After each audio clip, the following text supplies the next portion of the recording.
2025 is bringing some major changes to Spain, and whether you're already living here or thinking of making the move, this update will affect your everyday life. From new work regulations to housing, immigration, it's crucial to know what's coming.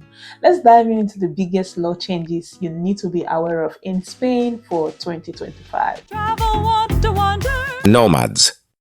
Let's kick things off with housing. If you're currently renting or even looking out to rent your property, 2025 will look a little bit different because starting January, which is month, Spain is actually implementing a mandatory registrations for short-term renters, like those listed on Airbnb, Idealista, Fotocasa. This is a part of the effort to regulate these renters and make sure they are properly guided, regulated, and to avoid all these complaints that we had in the previous years. Now, this might sound like a good thing for tenants, ensuring quality and legality, but here's the catch. Fewer listings will be available, and that is likely to drive up rental prices, yes, especially in cities like Malaga, Madrid, Barcelona, and the mega cities around. Okay, so where demand is actually consistently high. So if you're a tenant, prepare for possible prices increases over the coming year. Yes, with some areas actually seeing a hike of as high as 10 to 15%. On the flip side, for landlords and property owners who rely on short-term rentals, there will now be a system in place that requires registration with the local authorities. No more flying under the radar. If you haven't registered your property yet, you will want to get on that because you could face some serious penalties. Yes. So this is actually good news for people looking for safer, more reliable rental experiences, right? Rent in Spain is, well, another story for another day. I'll make a video on that. And now let's talk about everyday expenses. Of course, we have this mindset that Spain is one cheap place to live, but then what is going to change in 2025? Yes, value added tax in Spain, VAT, is going up for a number of essential goods. Yes, you heard me right. Yeah, no more cheap as usual.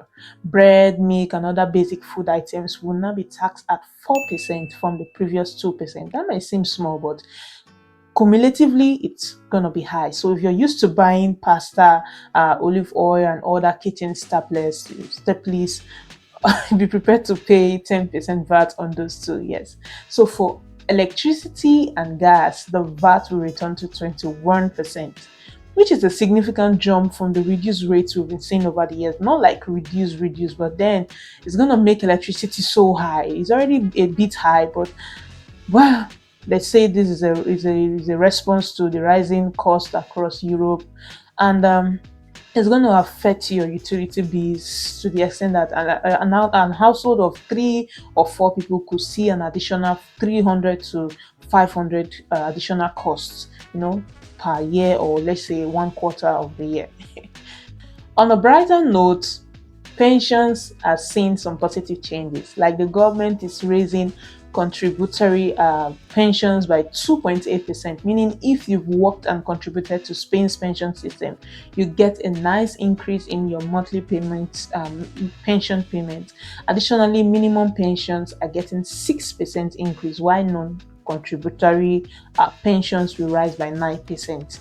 So this will bring an extra 40 to 100 euro per month to those receiving these pensions, providing some more needed relief. Actually, your pensions are taxed in Spain as well. So um, if you ask me, I don't think there's so much difference, but then that is just what is going to change for this year.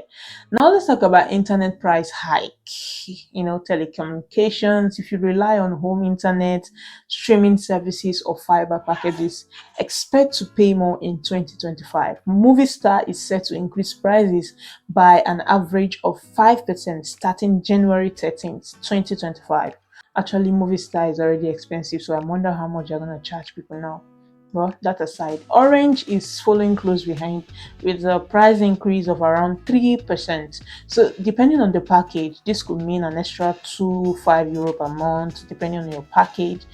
And that is it. Vodafone takes a slight different approach. Actually, made a video on SIM card in Spain, which you can find here and watch the no different SIM card options you have in Spain in case you're planning to move in here. Well, let's put the money talk aside. Moving on to migration, immigration, student visa changes. So, if you're living in Spain undocumented but have been here for 2 years or more, you'll be pleased to know that there is a new simplified pathway to legal residency. Like, there's this program called Ariago Social Laborer. Sorry, forgive my pronunciation, but this is it. Yes, so it's a kind of program where undocumented residents can actually apply for residency with a job offer. That means you don't need to wait for the traditional 3 years to qualify for residency. Instead, after 2 years of living in Spain and finding a stable work, you can actually apply for permanent residency. So this is actually a game changer for people trying to establish a life in Spain, right?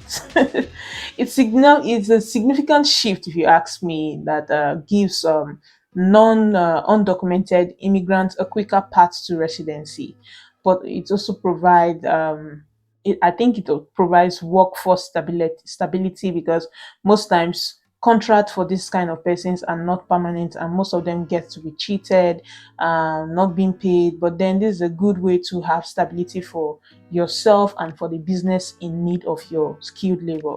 Now, let's talk about students. Yeah, the changes are huge. If you're an international student coming to Spain, you can now bring your family with you.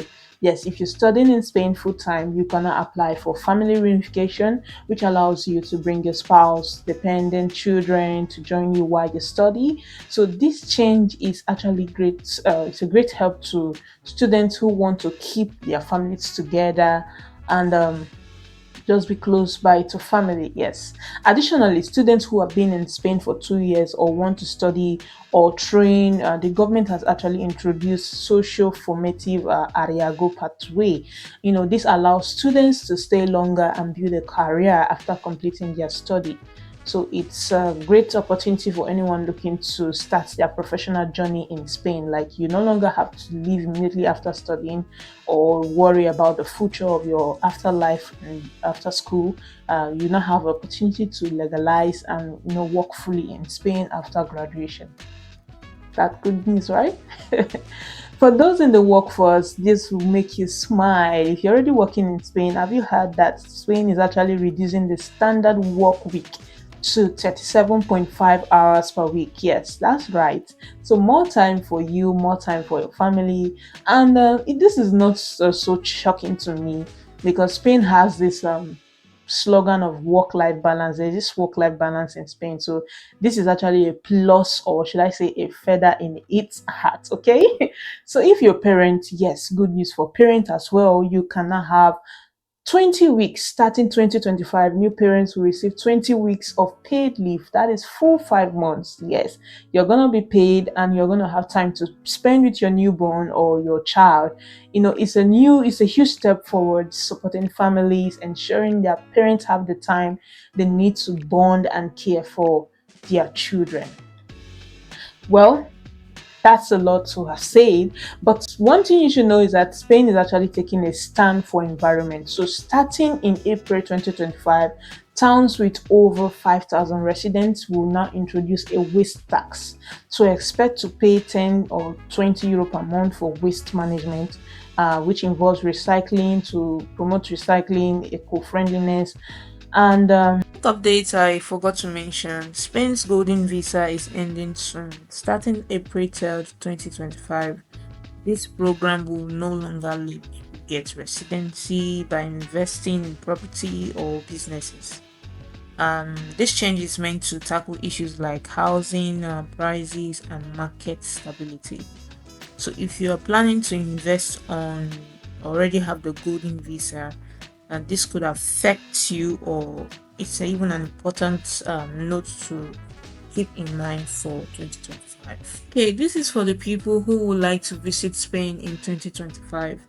Spain will now require travelers to share personal information with hotels, travel agencies, car rental companies, and the likes. So you will need to provide details like your name, passport number, address, and reason for travel, and sometimes your card information might be required. The data is sent to the Spanish government for security purposes and stored up to for 3 years. Yes, so while aimed at fighting crime, the law has raised privacy concerns, especially how your information will be protected. So just something to note if you're visiting. There you have it. And so that is just the biggest legal changes for 2025.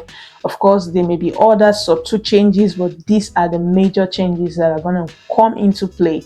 And you should know that the door is actually open for migration now in Spain. Yes, migration legalization, like Spain is actually inviting skilled laborers, people who want to come here and make a meaningful life for themselves, make a meaningful living for themselves to apply. I created a video about a part of Spain that is willing to pay you 5,000 euro or more for moving to that part of Spain, because not much people go there or relocate there. So if you're willing to know more about it, you can see the link here, watch the video and see if you can apply for it. Well, that brings us to an end of this video.